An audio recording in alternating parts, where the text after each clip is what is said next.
ladina yamshuna. Mulane kemarin saya sudah memerintahkan teng jenengan bahwa makna nono dua, kasih makna dua. Ing atau garis miring ing garis miring iku. Ya, iku atau garis miring ing. Ya Allah ya Rabbi ya Karim. Adan nggih. Niku masalah tarkibnya. Sekarang kita membahas ping bolak-balik bahas ibadur rahman. Kalau ini sampun kula maturaken bahwa dalam ayat-ayat dalam gramatika Arab ada abid, ada ibad. Kalau abid, bahasa Arabnya abid itu secara bahasa seolah-olah maknanya adalah sama-sama hamba. Abid dengan ibad itu seolah-olah maknanya sama-sama hamba. Namun pada hakikatnya itu beda. Karena kalau abid itu memasukkan para hamba-hamba yang mukmin, hamba yang kafir, hamba yang taat, hamba yang maksiat itu masuk kalau lafadz jamaknya itu kategorinya adalah nobo abid. Terus kalau di dalam yang ibad wa ibadur rahman, kalau yang pakai ibad itu khusus untuk para hamba-hamba yang sifatnya mukmin saja. Khusus untuk yang mukmin saja. Mulana kalau dilanjutaken teng mriki didhawuhaken wa ibadur rahman. Mulana kalau seperti itu, ini kan pun bolak-balik kula aturaken seperti yang didhawuhaken teng dawuhnya Syekh Mutawalli Asy'arawi, beliau dawuh bahwa kalau ibad itu tidak bisa diucapkan kecuali kepada hamba-hamba yang digolongkan dalam golongannya hamba-hamba yang beriman dan hamba-hamba yang baik. Maka dalam ayat-ayatnya, ayat-ayat yang lain buktinya adalah surat Al-Anbiya ayat 26. Ibadur rahman, hamba-hamba yang dimuliakan. Dalam surat Al-Furqan ayat 17, kemarantum adlaltum ibadi. Maka kalian semua itu menyesatkan terhadap hambaku. Pakai ibadi. Yang disesatkan itu ibadi, bukan abadi. Karena memang ibad itu bahasanya adalah khusus untuk orang-orang yang beriman dan beramal baik. Sehingga kelanjutannya tengriki dikaakan para ulama iku mendahulukan bahwa innal ibad tu'khadhu minal ibadiyah wal abid tu'khadhu minha al ubudiyah. Bahwa sesungguhnya kalau ibad itu diambil dari ibadiyah keahlian beribadah. Kalau abid itu keahlian untuk menjadi hamba, sekedar menjadi hamba saja. Mulana tengriki al ibadiyah fil ibad ayyuti al-wayantai an-nawawi tam'an fi sawabi fil akhirah wa khaufan min iqabi idzan. Kita lanjutkan lagi. Amal ubudiyati falatang duru ilal akhirah innama ila annallaha qaddama bi ihsani al-abidi ijadan min adamin wa imdadan min wa tarbiyatan wa taskhiran lil kauni. Atas tengriki ngendikaaken ngoten. Lah tengriki ngendikaaken ngeten bahwa yang namanya hamba itu menghamba, yang namanya menghamba itu kalau kita menghamba terhadap siapapun di muka bumi ini, yakni masuk kepada para makhluknya Allah, itu hanya akan membawa seseorang tersebut pada sebuah kehinaan. Beda halnya dengan yang namanya hambanya Allah, menjadi hambanya Allah, maka ini akan membawa sebuah kemuliaan. Malah dalam kitab tafsir Fakhruddin Jalaluddin Al-Mutawalli Asy'arawinya beliau dawuh bahwa wa in kanatil ubudiyatu makruhatan fil bashar kama qala hadis sasah matasta'battum an-nasa wa qad waladathum ummuhum ahrara. Kapan kamu menjadikan para manusia ini sebagai para hamba-hamba yang sifatnya manusia itu semua sudah dilahirkan oleh ibunya dalam keadaan merdeka. Dan ini gini, yang perlu digarisbawahi. Dzalika li annal ubudiyah lil bashar ya'khudhu as-sayyid. Karena penghambaan manusia kepada manusia itu menyebabkan seorang hamba tersebut menjadi hina dan benar-benar patuh kepada temannya yang mana majikannya bebas untuk mengambil apa yang dia mau dari hambanya. Cuman ini amal ubudiyatu lillahi ta'ala fa'izun wa syarafun. Garis ono aja. Bahwa menghamba terhadap Allah Ta'ala adalah titik kemuliaan seorang hamba kita. Seorang hamba seperti kita ini menghamba terhadap Allah adalah titik kemuliaan, titik keagungan kita. Haitsu ya'khudu al-'abdu khaira sayyidihi fa huwa ubudiyatu siyadatin la ubudiyatu qahrin. Kalau pada umumnya hamba itu diambil kebaikannya oleh majikannya, oleh sayyidnya. Tapi kalau kita menghambakan diri kepada Allah, yang ada justru kita yang mengambil kebaikannya sayyid kita, ya, yaitu paduka kita, yakni Allah Ta'ala. Itu bedanya. Mulane pun bolak-balik dingendikaken fahina tu'minu billah yu'tikallahu zimam. Kalau kita itu beriman terhadap Allah, menjadi hambanya Allah yang baik, yaqulu laka in aratta azkuruka fadhkurni. Dalam hadis qudsi dingendikaken man dzakarani fi nafsihi dzakartu fi nafsi. Barang siapa yang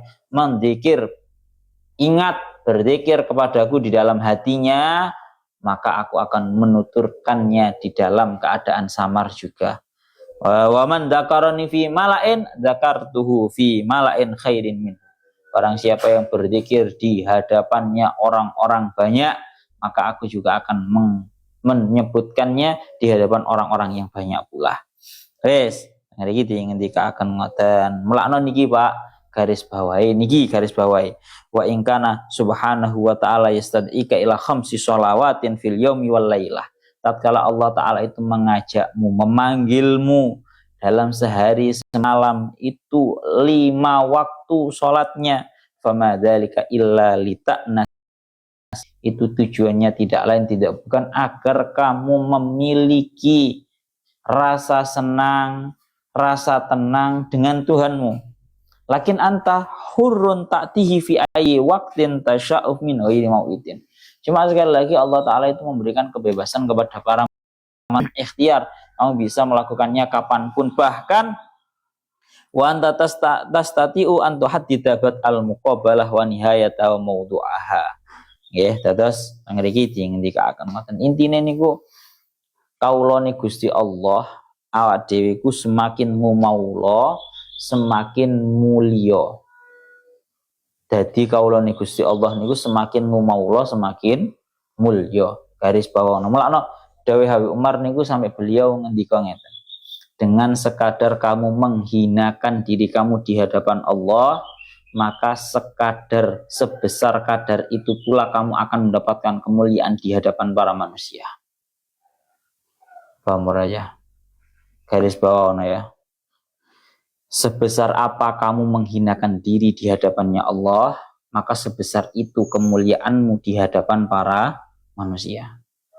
Orang itu kalau menghadap Allah Ta'ala semakin merendahkan diri, semakin merasa hina, maka sebesar itu pula dia akan mendapatkan kemuliaan di hadapannya para manusia. Karena kalau di dalam yang lain-lainnya, ini bahas kaulotok ya, pun bolak-balik dibahas kan, pun bolak-balik kalau sering aturakan bahwa dikatakan yang salah setunggal maqalah kafani izan antakuna lana antakuna li rabban wa kafani fakhran an akuna laka rabban. Yang itu dikatakan kafani izan, cukup sebagai menjadi kemuliaanku, antakuna li rabban, engkau ya Allah menjadi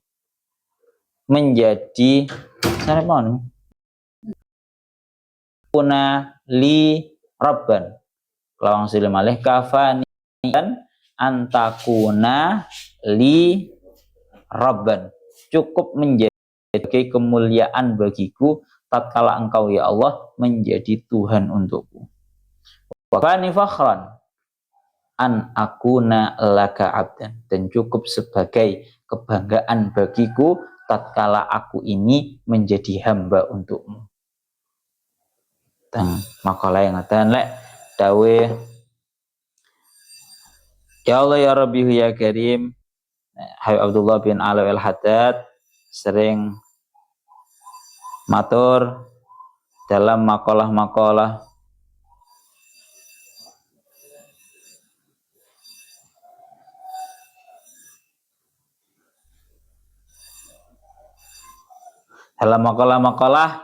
niki makalahnya Al Habib Abdullah bin Alawi al-Haddad sering diaturaken dalam qad kafani ilmu rabbi min su'ali wa ikhtiyari fa du'ai wa ibtihali syahidun li iftiqari fa li hadha sirri ad'u fi yasari wa asari ana abdun sara fakhri dhimna faqri wattirari. Niki yang perlu digarisbawahi niki makalah Habib Abdullah bin Alawi al-Haddad. Qad kafani ilmu rabbi min su'ali wa ikhtiyari. Ya Allah, sudah cukup sebenarnya ilmumu, pengetahuanmu terhadap diriku. Sudah cukup, kiranya aku sebenarnya tidak perlu untuk berdoa. Karena engkau maha tahu tentang apa yang ada di dalam hati aku. Itu bagaimana? Engkau maha tahu ya Allah. Terus dilanjutkan, tapi fadu'a iwabtihali syahidun li iftiqari. Hanya saja doaku ini sebagai bukti bahwa sesungguhnya aku sangat membutuhkan terhadap engkau. Falihada sirri ad'u fi yasari wa asari. Karena memang intinya adalah kita selaku hamba selalu butuh terhadap Allah. Aku akan terus berdoa sekalipun aku dalam kondisi kaya ataupun dalam kondisi miskin. Kowe masih kondisi kaya kaya opo. Pada hakikatnya kita sangat membutuhkan terhadap Allah dalam semua kondisi. Ora enek ceritane kowe wis sugih, kowe wis sehat, maro ora butuh pangeran. Jelungupno jero kuburan kok ya karo pangeran. Ngerasa ora butuh karo pangeran. Sehingga ini yang paling digarisbawahi, ana abdun.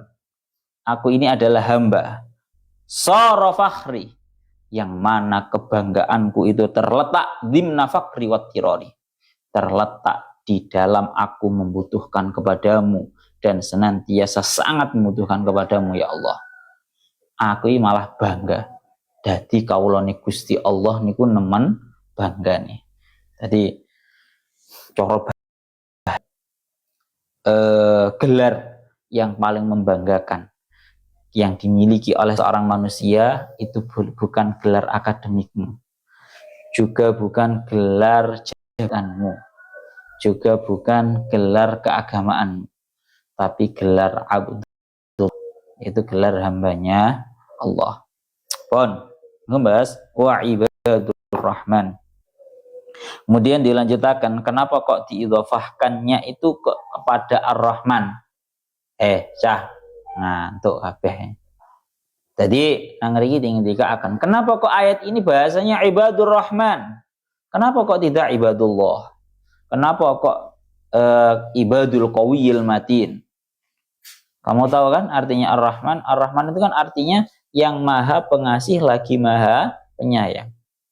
Kenapa enggak bahasa Al-Qur'annya itu ibadullah, hamba-hambanya Allah?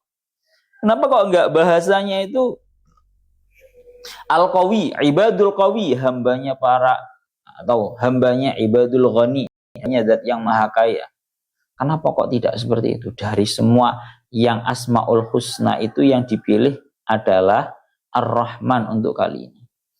Ini untuk menunjukkan bahwa Allah Ta'ala itu tanda kutipnya, walaupun Allah Ta'ala sudah memberikan segala bentuk kenikmatannya kepada kita, namun tidak lantas Allah Ta'ala lebih mengunggulkan sifat al-mutakabbirnya, sifat angkuhnya. Allah Ta'ala tidak mengunggulkan sifat angkuhnya melebihi sifat kasih sayangnya. Dengan bahasa mudah, Allah Ta'ala lebih mengunggulkan sifat kasih sayangnya daripada sifat angkuhnya. Ya dah. Kalau kebanyakan dari kita mungkin bahasa kasarnya ngomong, kalau kita punya hamba, kalau kita punya, ya jangankan hamba, pembantu, pembantu.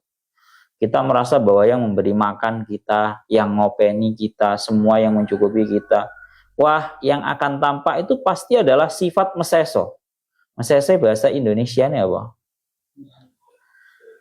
Meseso itu ya angkuh. ya, kon sing ngopeni aku. Tak openi, tak cukupi kabeh. Hati-hati kejeduk mana ya. Jadi ngoten, bahwa kenapa kok dipilih ayat ini pakai lafadz Ar-Rahman? Tujuannya adalah satu, untuk menunjukkan Allah Ta'ala ingin menunjukkan betapa Allah Ta'ala dengan segala bentuk dalam segala bentuk lengkapnya dalam ngopeni awak dewi, yang Allah Ta'ala ingin unggulkan adalah sifat kasih sayangnya, bukan sifat angkuhnya. Beda dengan kita yang tatkala kita itu sudah mencukupi, yang ada kalau kita itu ya pasti angkuh, kemudian ngundat itu bahasa Indonesianya napa? Yes, mengundat-ngundat lah, dieling-eling kon wis mari taupen. Itu kalau kita mengungkit. Tapi kalau Allah Ta'ala di sini ingin menggarisbawahi ibadur rahman, banyak Allah Ta'ala yang maha pengasih lagi maha penyayang. Dilanjutkan malih teng mriki. Ya Allah ya Rabbi ya Karim wa ibadur rahman alladzina yamshuna 'alal ardi, yaitu orang-orang yang berjalan di atas muka bumi ini yang penuh tawadhu. Napa? Tawadhu atau rendah hati, rendah diri. Hari ini ngendikaken ai bisakinat, garis bawah yang pertama, wong golek dadi waline Gusti Allah, kaulane Gusti Allah yang maha pengasih lagi maha penyayang, tidak akan berani berjalan di atas muka bumi ini dengan model berjalan yang bersifat sombong. Kalau dalam ayat lain, wala tamshi fil ardi marha innaka lan tablughal jibala tula. Ayatnya aja sampai keliru nih. Kalau dalam ayat lain, waqsid fi masyika, kamu kalau berjalan itu berjalanlah dengan model yang ya sederhana, penuh dengan ketenangan dan ketawadhuan. Dan wala tamshi fil ardi maraha, surat niki di dalam surat Al-Isra ayat 37, wala tamshi fil ardi maraha innaka lan takhriqal arda wa lan tablughal jibala tula. Ini larangan dari Allah Ta'ala bahwa jangan kamu berjalan di atas muka bumi ini dalam keadaan penuh dengan kesombongan, karena sesungguhnya engkau tidak akan menembus bumi dan tidak akan mampu menjulang setinggi gunung. Ini wala tamshi fil ardi maran takhriqal arda wala tablughal jibala ula.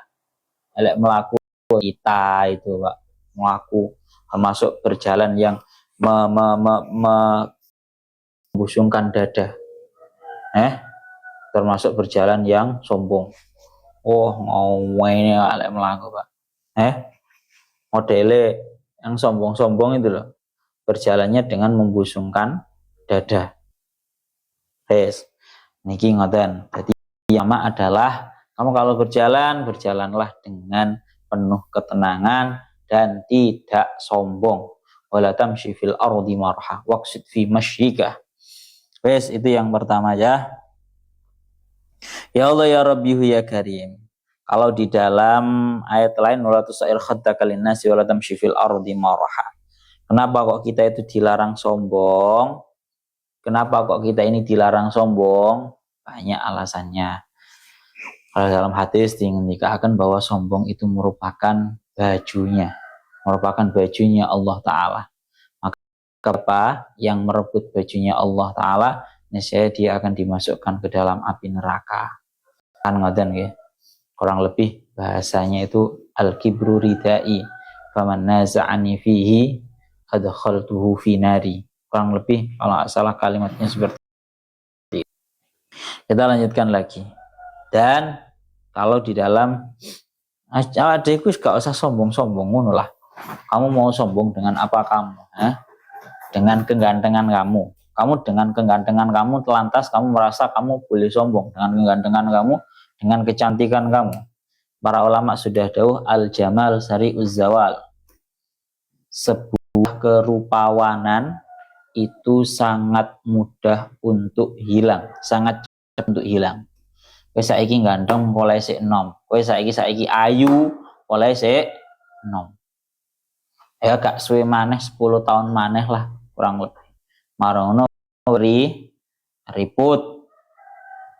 Ya, atau gak usah ngenteni tuwek, Pak. Banyak orang itu ya saiki lho delon wong-wong kepingin tampil yang cuantik itu akhirnya guys skincare marono gak cocok wis raine tambah gelodoki kabeh anake atau ngono kuwi artinya apalah itu maksudnya al jamal sari'uz zawal. Kalau kamu merasa bahwa kerupawanan yang kamu miliki itu lantas membuat kamu layak untuk sombong, perlu kamu ingat-ingat bahwa ketampananmu itu sangat mudah dan cepat untuk hilang. Lalu kemudian yang nomor 2, kamu merasa pantas untuk sombong gara-gara kamu kaya. Dawuhnya Syekh Mutawalli Asy'arawi, in kunta ghaniyan faqat taftakir. Iling-ilingan, kalau kamu sekarang kaya, kamu bisa dipastikan bahwa roda kehidupan ini akan berputar yang kemudian kamu akan jatuh menjadi orang yang miskin. Ora percaya, Pak. Saya punya salah satu dari temannya bapak saya. Biyen niku masyaallah wong sugih ndak ukur. Sugih makeh sampai duwe bank. Marane saiki apa? Lihat bagaimana roda perputaran hidup ini membalikkan seseorang hanya dalam sekejap saja. Sekarang dia menjadi sosok yang wis entek kabeh dunyane. Saiki dadi bakul sego goreng. Sing dulunya dia kuwaya, saiki dadi bakul sego goreng. Makanya nggak pantas kita punya kekayaan nggak pantas. Lanjut lagi, wa in kunta qawiyan sahihan faqad yusibukal maradu fayuqidaka. Kalau kamu merupakan orang yang sehat, maka kamu tidak pantas untuk sombong. Lantas kemudian karena kamu mungkin saja menjadi orang yang sakit. Kok jebusannya kayak pertanyaannya orang-orang. Kalau kita bernafas di hadapannya mayat itu kira-kira sombong apa enggak? Ya kan ya orang. Artinya begini berarti ya. Yang nomor 2, wa in kunta azizan al yauma faqad tadillu ghadan. Kalau sekarang kamu lagi mendapatkan orang, lagi menjadi sosok yang memiliki pangkat, alah sesuk wis mari Pak jabatan jadi presiden 5 tahun. Setelah menjadi 5 tahun, katakan 2 periode, kamu akan kembali menjadi rakyat biasa. Seperti pria itu. Kan gitu toh. Mari 2 periode, saya akan kembali ke itu menjadi rakyat biasa. Kan ngono toh? Iya mari. Jabatan sing kate ya apa sing kate mbok bangga-banggakno. Ora iso. Fakullu dawa takabbur laisat zatiyatan indak.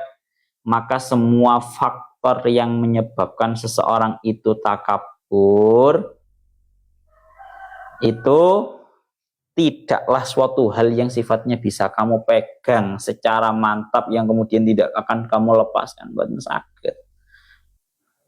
Ngaten loh, innama hiya mauhubatun minallah. Semua itu pemberian dari Allah. Fa'ala ma'at takabbur idzan. Kamu takabur dari segi mananya, Cah. Itu enggak layak untuk sombong enggak layak. Kamu merasa bahwa diri kamu alim, pinter, prestasi. Sing ngekeki kowe cerdas lho sapa? Sing ngekeki kowe iso dadi berprestasi lho sapa? Loh, saya kan pintar dan juga cerdas dan juga alim gara-gara saya mau belajar. Belajar itu ikhtiarnya saya loh.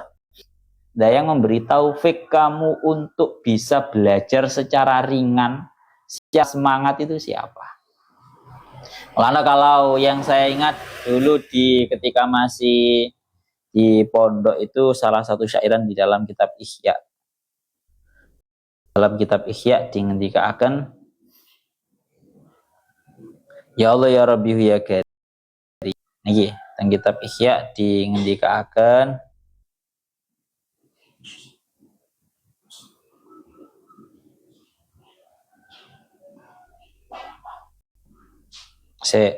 teng kitab Ihya niki dingendikaken ngeten.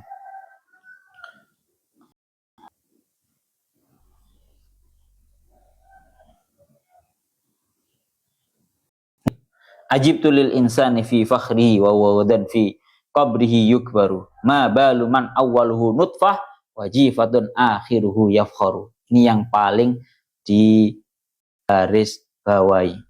Ma balu man awwaluhu nutfah wajifatun akhiruhu yafkharu.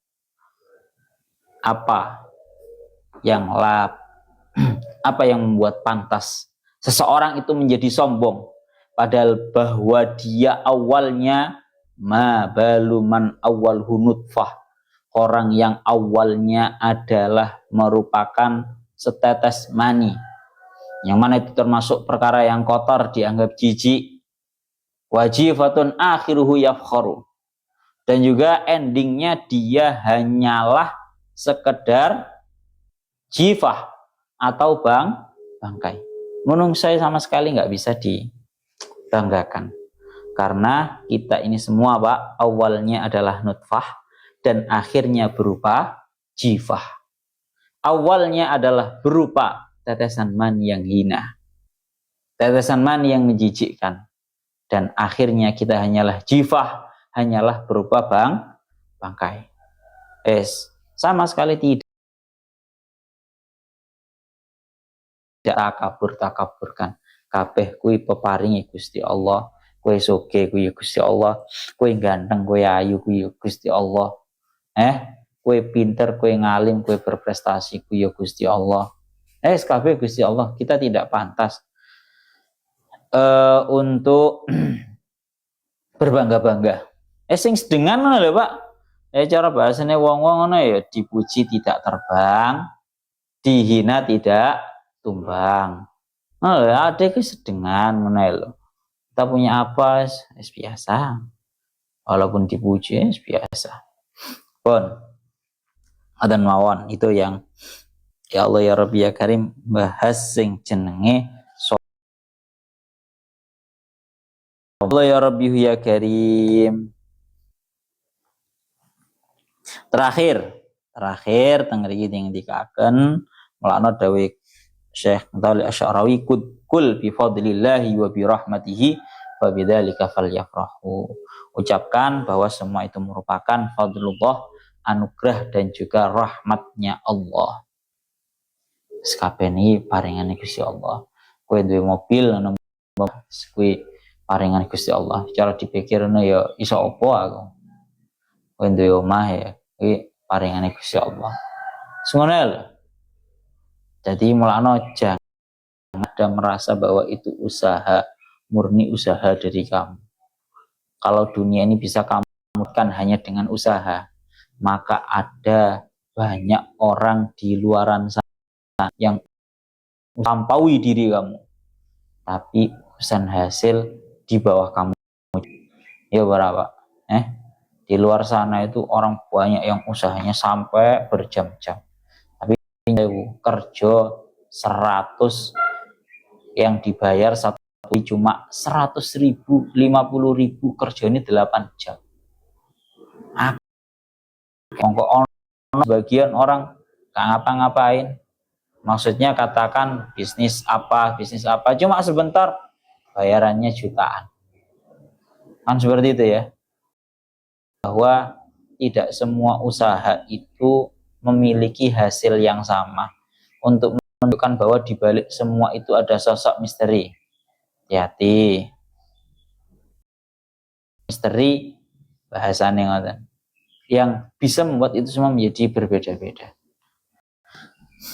Wes intine awak dhewe masrahne kabeh nang Gusti Allah. Awak dhewe sadar hanya manusia yang lemah, ora iso sombong wis. Wa khuliqal insanu dhaifa. Ade iki menungsa yang lemah. Kowe awak iso apa to? Iki iso apa? Awak dhewe iki iso apa? Ora iso apa-apa. Ora iso apa-apa. Apa kowe ora iso apa-apa. Kabeh paringan Gusti Allah, Pak. Pun, kalau lanjutaken malih terakhir khatabahumul jahiluna qalu salama, dan tatkala mereka itu yakni para hamba-hambanya Allah yang Maha Pengasih lagi Maha Penyayang diucapkan kepada mereka omongan-omongan yang tidak enak oleh orang-orang yang bodoh, mereka mengucapkan sebuah salam, ucapan yang membawa keselamatan mereka. Ya, kita yang pertama, dawuhnya Syekh Mutawalli Asy'arawi, ada perbedaan antara jahil dan juga ami. Ada jahil, ada ami. Kalau ami itu orang yang hatinya kosong, tidak tahu apa-apa. Kalau jahil itu orang yang hati ada pengetahuan tapi pengetahuannya tidak tepat, itu jenenge jahil. Kalau ami itu orang hatinya kosong. Kalau orang hatinya kosong diomongi gampang karena hatinya kosong. Kalau jahil, wong goblok iku repot. Wong goblok iku ngerti tapi salah. Paham tapi salah. Salah tapi paham. Salah paham. Iku jenenge jahil. Itu dawuhnya Syekh Mutawalli Asy'arawi ngoten. Jahil repote kaya ngono kuwi, musine wong jahil. Kalau musuh orang ami tidak tahu apa-apa, cukup dengan menghabarkan ngandani wis mari. Tapi kalau musuhne wong jahil, ya, wong sing salah paham salah, itu yang sulit. Maka tatkala orang-orang jahil itu memperolok-olokkan terhadap mereka, bimaya krohunahu, maka qalu salam, mengucapkan suatu hal yang selamat. Artinya bagaimana? Dawuhnya Syekh Mutawalli Asy'arawi di dalam ayat lain, dalam surat Fussilat ayat 34, idfa billati hiya ahsan fa idzal ladzi bainaka wa bainahu adawatun ka'annahu waliyyun hamim. Idfa billati hiya ahsan, tolak semua hal itu dengan suatu hal yang sifatnya lebih baik. Maka di antara seseorang dan musuhnya yang asalnya menjadi musuh tiba-tiba akan menjadi akan menjadi seolah-olah menjadi kekasih. Mulana dawuhnya Syekh Mutawalli Asy'arawi, Syekh Imam Syafi'i, dawuhnya Imam Syafi'i, idza nataqas safihu fala jibhu fa khairun min ijabatihi sukutu. Dalam menghadapi orang yang bodoh yang suka mengolok-olokkan terhadap kita, jawaban yang terbaik apa? Dawuhnya Imam Syafi'i,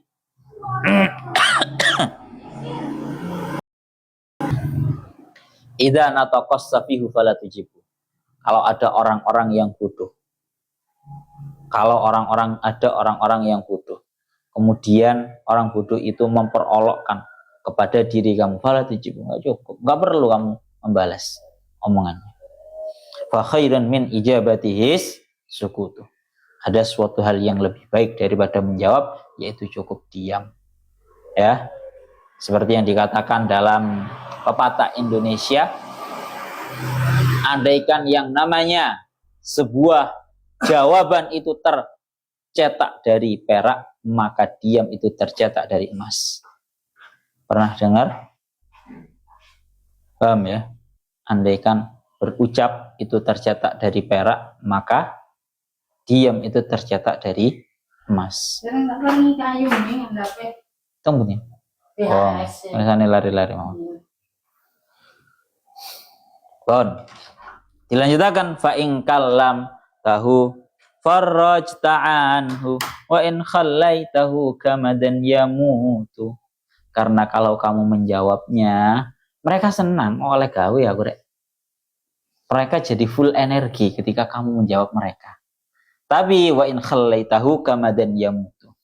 Lek awakmu mereka ngomoceh, ciar nih mati-mati dewe. Cara bahasane ngoten. Jadi gak usah repot-repotan. Ini ya cara bahasan yang ya, anjing menggonggong kafilah berlalu. Mulai bahasan. Dan ini real, bener-bener real. Maksudnya ini sudah pernah saya bahasan ini? Saya amalkan bahasan. Ada musuh yang sifatnya itu benar-benar lagi galak-galaknya, lagi panas-panasnya. Dia itu memperolokkan kita dengan omongan yang tidak enak, baik via WA atau via langsung. Wah, wes.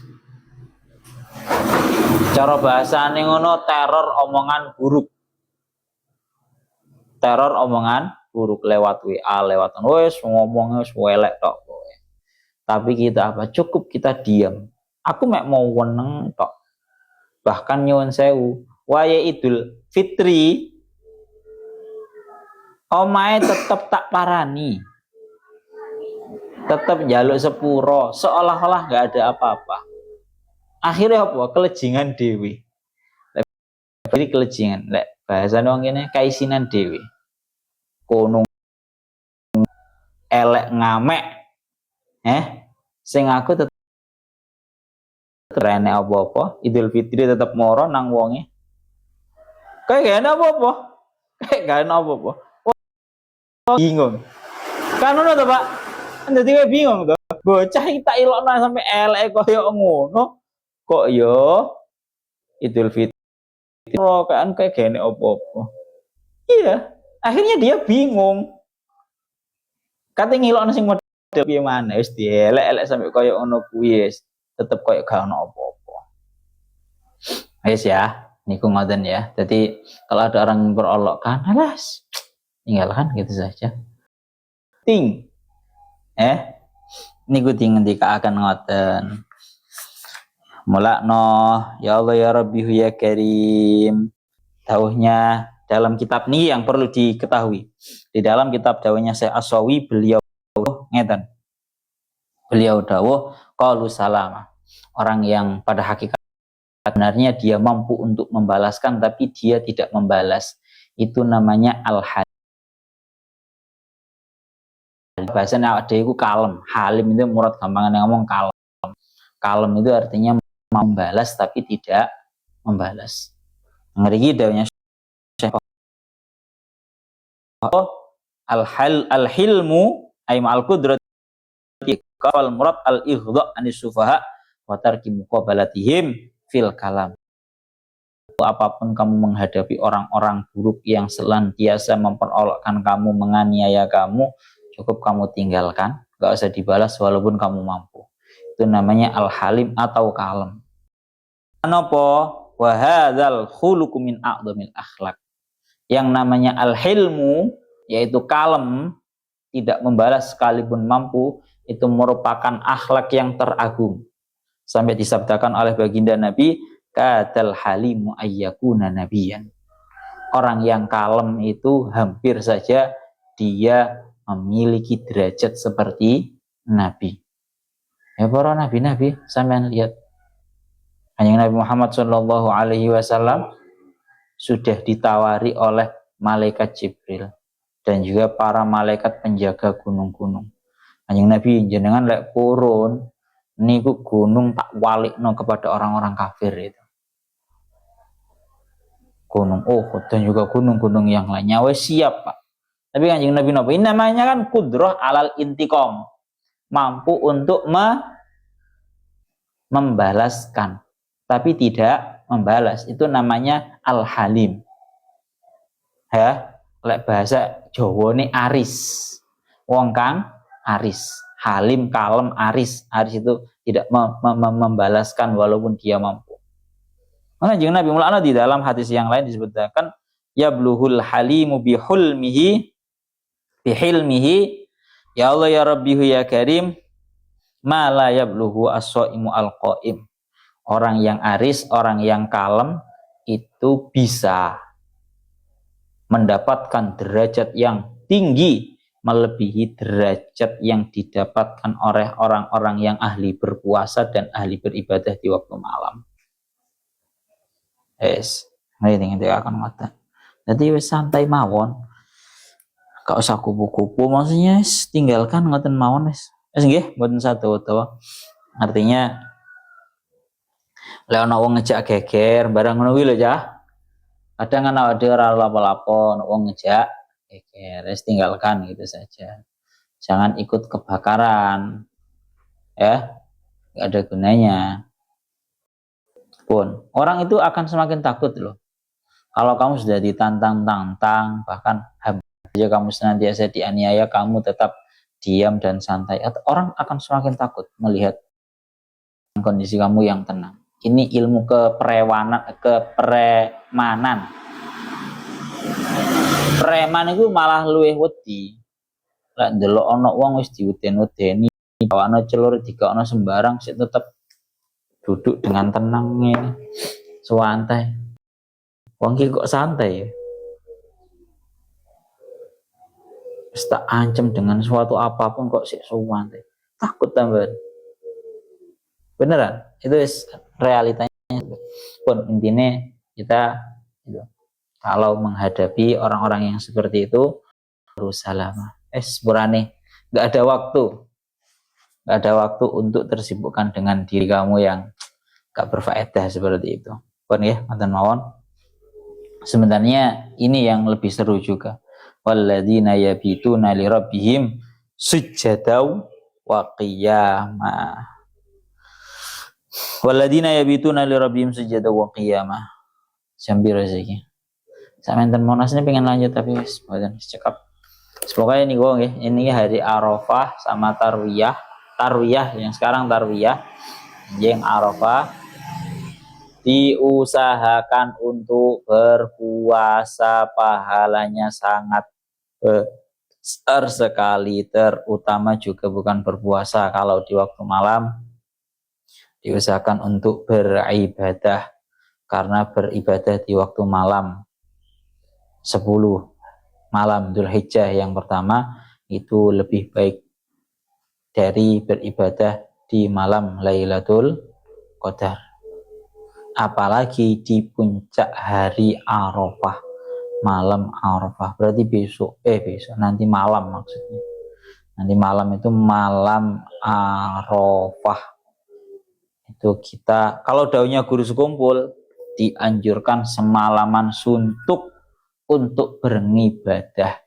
Lah aku jujur Pak, katanya ora kuat aku dikongkon semalam suntuk untuk beribadah, ora kuat aku. Aku nderek dawuh para ulama sing enteng-enteng wae.